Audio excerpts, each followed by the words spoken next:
The Pobble who has no toes had once as many as we. When they said, "Some day you may lose them all," he replied, "Fish fiddle-dee-dee."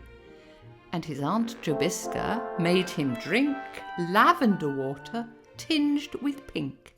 For she said, "The world in general knows there's nothing so good for a pobble's toes."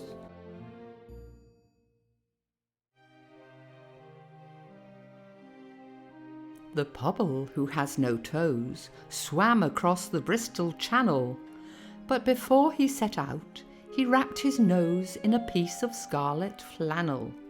For his Aunt Jobiska said, "No harm can come to his toes if his nose is warm, and it's perfectly known that a Pobble's toes are safe, provided he minds his nose."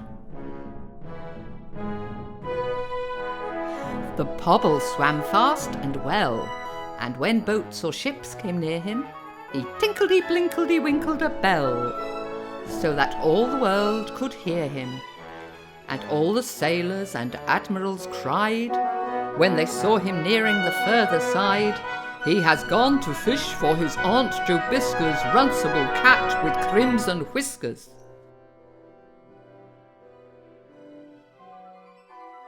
But before he reached the shore of the Bristol Channel, a sea-green porpoise carried away his wrapper of scarlet flannel, and when he came to observe his feet, formerly garnished with toes so neat, his face at once became forlorn on perceiving that all his toes were gone.